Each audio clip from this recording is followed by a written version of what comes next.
Hola, estamos en la exposición piloto del Museo Paixón Motores Lot y en este vídeo os vamos a mostrar la muy interesante temporada de 1969. Empezamos como siempre en el Campeonato Mundial de Marcas y antes de nada vamos a analizar cómo estaba el reglamento en aquel momento. Para este mundial, para esta categoría de marcas, había dos posibilidades reglamentarias. Una era el grupo 4 y otro era el grupo 6. El grupo 4, que había empezado en el año 68, se pedía un mínimo de 50 unidades fabricadas de coches que pudieran además andar como que son homologados para calle, lo cual hacía inviable que una gran marca hiciera 50 unidades de un coche con ese nivel de exigencia para el Campeonato Mundial de Marcas y que fuera competitivo. Por otro lado estaba el grupo 6, que eran prototipos que no necesitaban un mínimo de coches fabricados, pero tenían la limitación de la cilindrada de 3 litros, que era la misma que había en aquel momento en la Fórmula 1.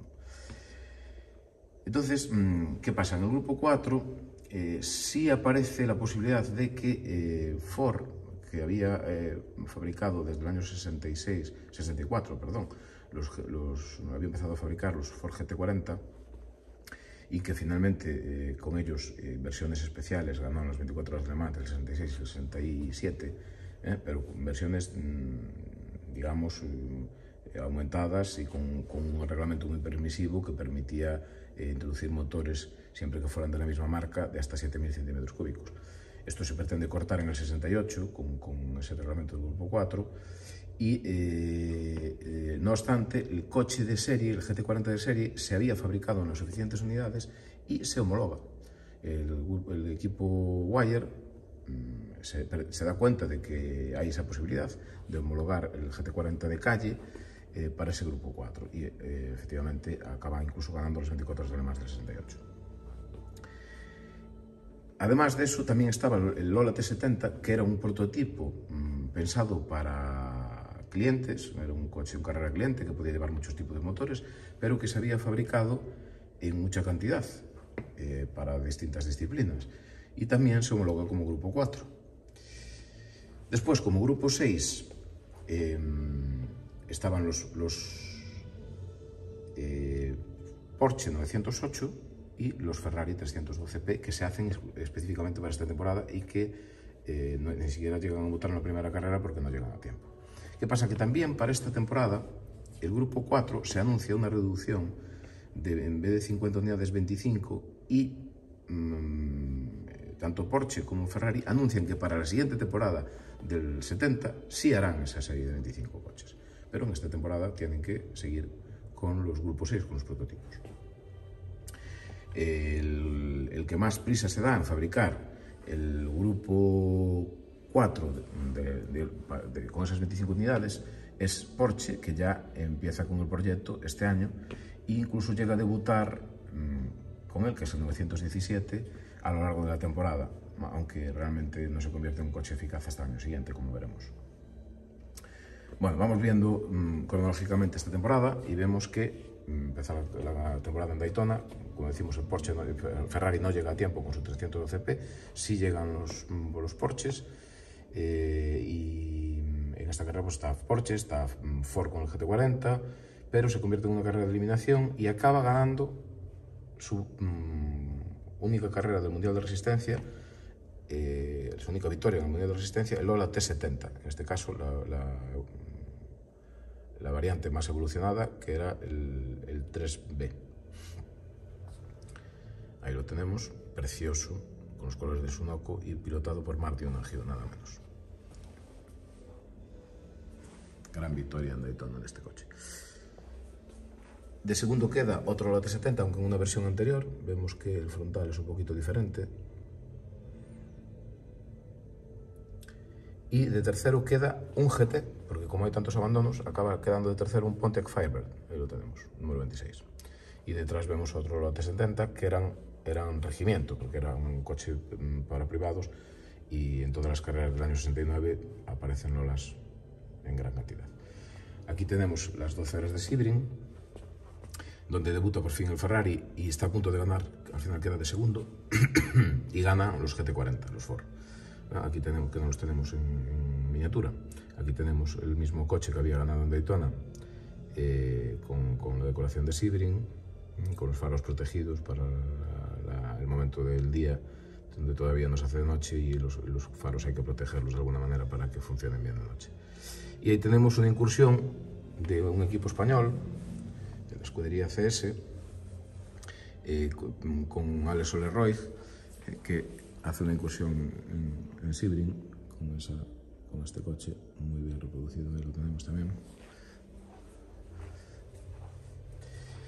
Finalmente nos vamos a Europa, y la primera carrera es en Brands Hatch, donde ya se confirma lo que acabó ocurriendo, que es la victoria de Porsche en la temporada, que es con el Porsche 908-3, después de haber en los años anteriores ganado en todas las categorías inferiores. Ahora que en la categoría absoluta, ya con un coche maduro, acaba arrasando. Ahí incluso hizo triplete en Brands Hatch, a pesar de que estaba ahí el Ferrari.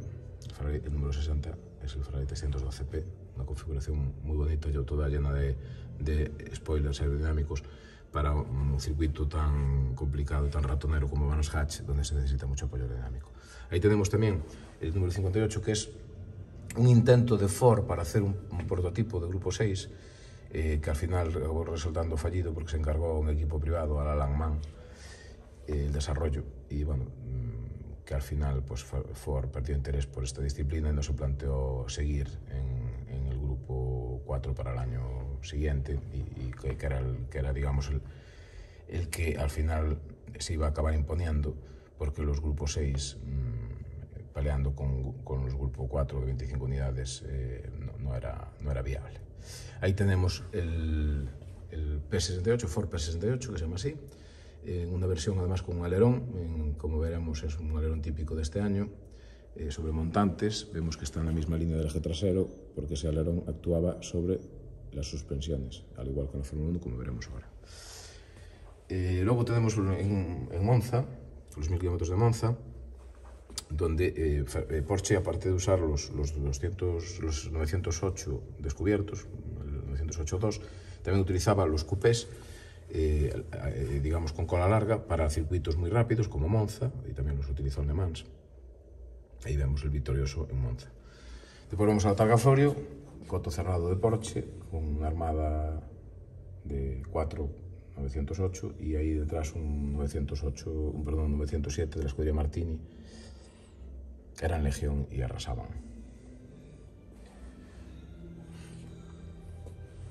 Después nos vamos a Spa-Francorchamps, que es una carrera importante porque debuta el futuro Grupo 4 de Porsche, en 917. Bueno, hay que indicar que a partir del 70 cambiaron de nombre y también se pasaron a llamarse Grupo 5, pero bueno, el reglamento es el que se lanzó en el año 69, y el debut es en esta carrera, en los 1000 kilómetros de Spa-Francorchamps, de lo que no hay reproducciones de esa versión en slot. En Nürburgring también corre, pero acaba ganando en 908. Digamos que ahí no estaban probando, estaban ya marcando el ritmo en esta temporada, peleando con los Ferrari de la misma categoría, prototipo de 3 litros, con el mismo motor prácticamente, es un Fórmula 1 carrozado, el 312P, pero frágil. Después de Nürburgring vamos a dar un salto y nos vamos a mover a la vitrina de Le Mans, porque cronológicamente la temporada fue Le Mans, y aquí no tenemos una configuración de vitrinas que nos permita hacer una continuidad. Aquí ya tenemos bastante apelotonados los coches porque no había mucho espacio, así como en el 70 teníamos una vitrina específica para Le Mans y en el 71 aquí no. Entonces en el año 69 en Le Mans tenemos el equipo Ford con los recontraprobados GT40, el equipo John Wyer, el equipo Porsche oficial, que corre con los 917 de cola larga, que es el debut de 917 con cola larga. Corre también con los Porsche 908 de cola larga, como el que había ganado en Monza. Ferrari corre con un equipo de 312P coupés, ¿no? Aquí vemos, en los anteriores los veíamos que iban descubiertos, en Le Mans van cubiertos para el tema aerodinámico por la recta de Unandiers. Luego también corre algún 908 con cola larga, descubierto. O sea, aquí hay el número 20, es un Porsche 908 cola larga descubierto. El número 64 es un coupé, 908 coupé de cola larga. Bueno, tenemos otros Ford GT40 de equipos privados. En categorías inferiores los Alpine, ahí tenemos el 28, el 29, el 30 y el 31. El equipo Matra, con distintas configuraciones. Ese número 32 es un prototipo de 3 litros que no llegó a correr porque se accidentó, ni siquiera en las pruebas de Le Mans, se accidentó en pruebas privadas con Pescarolo, un gran accidente donde Pescarolo estuvo bastante lastimado. Ahí tenemos Chevrones, Abarths, una gran parrilla de este año. ¿Qué ocurre en Le Mans?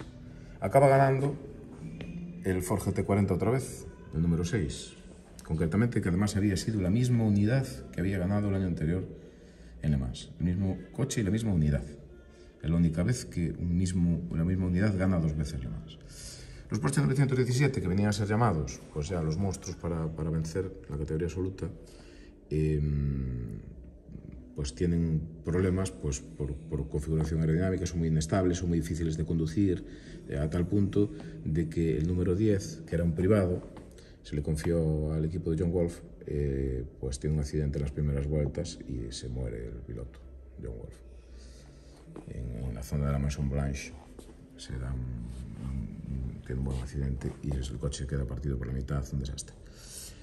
El equipo oficial pues tiene abandonos, el número 12 y el número 14 acaban abandonando y entonces el Porsche se queda en manos de los 908 de cola larga, que aún siendo un 3 litros le planta cara al Ford GT40 y acaban en un pañuelo, acaban la carrera con metros de diferencia.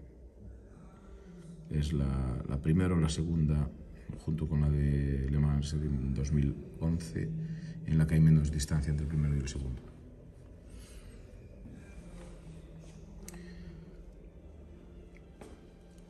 Esto es lo ocurrido en Le Mans. Ahora seguimos con la temporada y nos vamos a Watkins Glen. Aquí vemos que el equipo Gulf, aparte de trabajar con el GT40, está trabajando con sus propios coches. Es el Mirage, con motor Ford en la división de prototipos, pero como veremos acaba por no seguir desarrollando esos coches y pasándose a trabajar con Porsche en los años 70, como veremos ahora. Bueno, Porsche sigue con su desarrollo del 917, en Watkins Glen vuelve a ganar los Porsches, 908, y en Watkins Glen, en Zelvez, en Austria, seguimos con el desarrollo del 917, ahí con la cola corta. Este sí, que bueno, tenemos una reproducción, es el primer 917 reproducido después de los de Le Mans, cronológicamente. Y este coche por fin alcanza una victoria en el Campeonato Mundial de Marcas, en la última carrera del año. Vemos que todavía está lejos de la estética clásica del 917, que es la versión K, la más conocida. Ahí tenemos esos alerones móviles traseros que no acaban de conseguir la estabilidad necesaria. Y David Piper, que adquiere un coche, de alguna manera desarrolla también el 917. Y aquí vemos en la carrera típica de final de temporada en Kyalami, en Sudáfrica, utiliza un 917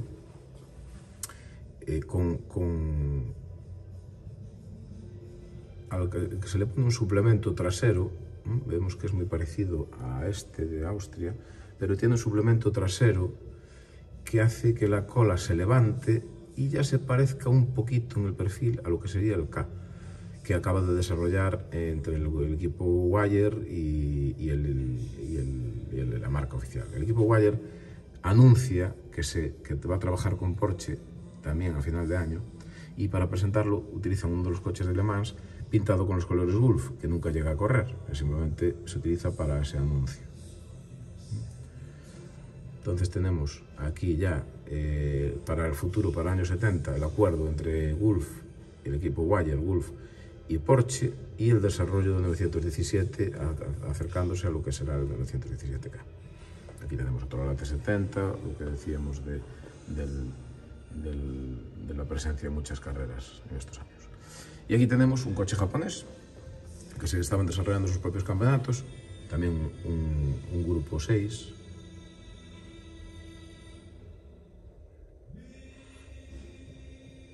No miento, es un grupo 7, es un coche, digamos, con el reglamento de la Can-Am que era libre, como también veremos ahora mismo. Bueno, y tenemos en Fórmula 1 estos coches tan característicos de este año. Cuando vemos coches con estos alerones tan enormes y apoyados sobre la suspensión, sabemos que estamos ante coches de la temporada, finales de la temporada 68 o principios de la temporada 69. Estos alerones no había ningún reglamento que los regulara y entonces las escuderías pues trabajaban para conseguir el máximo agarre. Recordamos que el motor que llevaban los Fórmula 1 en estos años era el Ford Cosworth, que tenía muchísima potencia, más de la que podían soportar a nivel técnico los chasis, etc. Y entonces el problema era pasar la potencia al suelo, y lo que se hace es buscar soluciones. Se trabaja sobre la tracción total y se trabaja sobre estos alerones que se empiezan a usar en el 68 en Fórmula 1, se habían ensayado previamente ya en prototipos, Jim Hall en el 67 y incluso se habían hecho alguna prueba a nivel privado en los años 50, en el 56 aparece un Porsche 550 con un alerón en Nürburgring, que al final no se usa, pero ya el concepto venía de muy antiguo, pero realmente se empieza a aplicar en los 60, 67 en prototipos y 68 en la Fórmula 1. Y acaban ubicando estos alerones sobre estos montantes que actúan sobre la suspensión, de manera que la fuerza que ejerce el alerón hacia abajo lo que tira es de las ruedas hacia abajo, de las suspensiones hacia abajo, para conseguir mayor agarre, y digamos la inercia que genera el cuerpo del coche con todo su peso, el motor y tal, digamos que la absorbe la suspensión.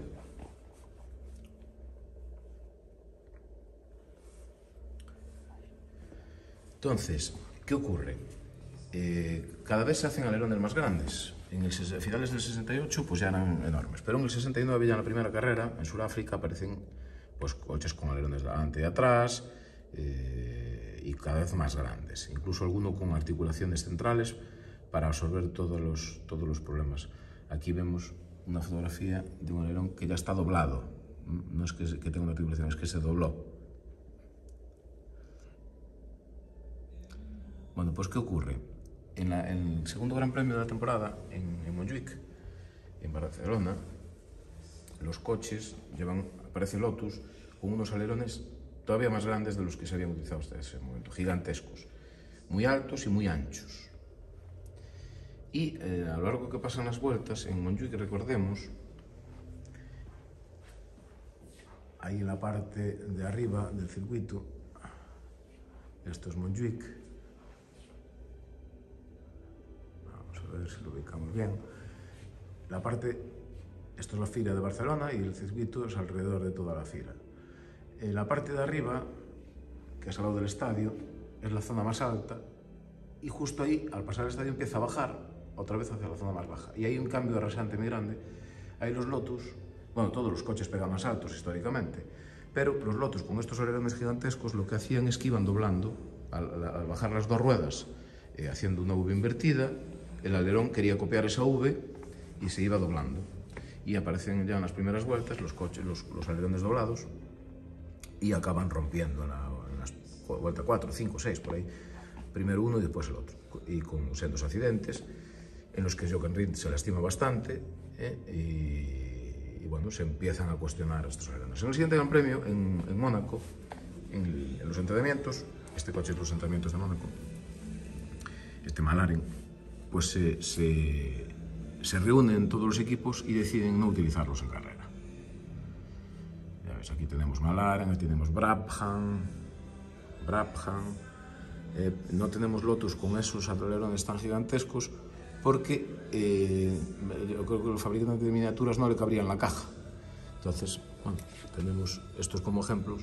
Y a final de temporada, bueno, a lo largo de la temporada deciden establecer un reglamento específico ya, con unas medidas para los alerones y que además tienen que actuar sobre la propia estructura del coche, no sobre la suspensión. Y tenemos los finales de temporada ya con este reglamento. Fijaros aquí otro intento de lo que decíamos, de pasar la potencia al suelo. Este es un intento de tracción total, es el McLaren M7, que tenemos ahí reproducido por Escales de España, mítico. Y aquí tenemos también otro coche especial de esta temporada que nunca llegó a debutar, es un prototipo que se usa para ensayar, digamos, soluciones en cuanto a seguridad, en cuanto también a transmisión de potencia al suelo, que propone Pininfarina con una base Ferrari, es un motor Ferrari, pero que nunca llega a correr, se queda en un coche de salón y a día de hoy está en un museo. Siguiendo por la temporada 69,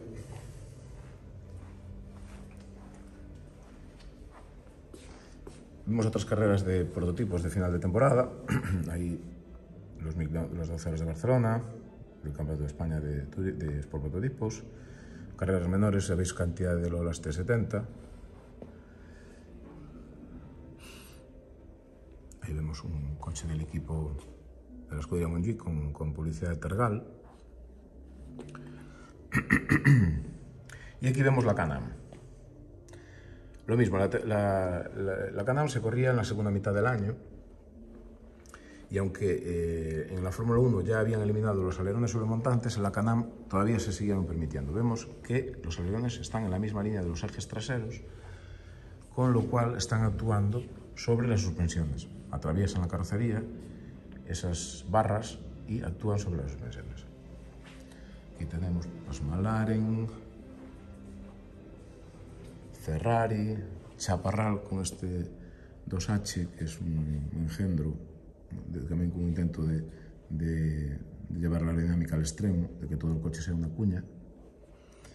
Y aquí aparece también un Porsche, que es un 917 en una variante específica para la Can-Am.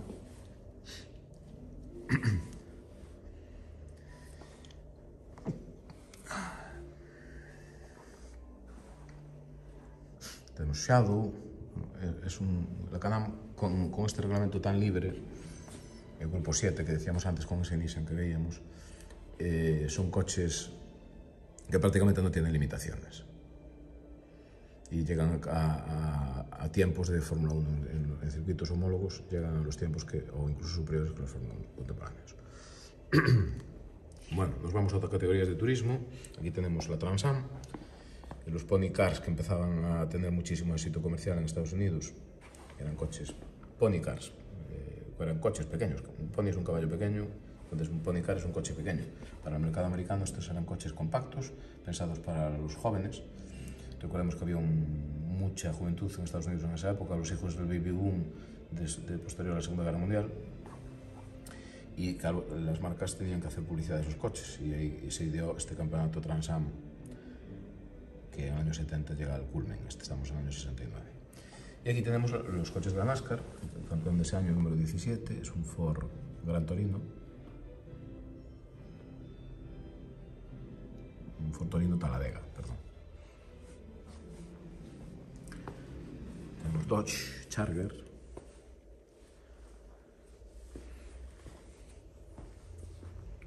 Etcétera. Y algún turismo europeo.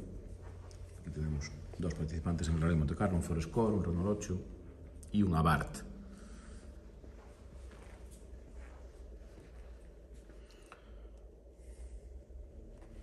Tenemos documentación de la temporada, como siempre.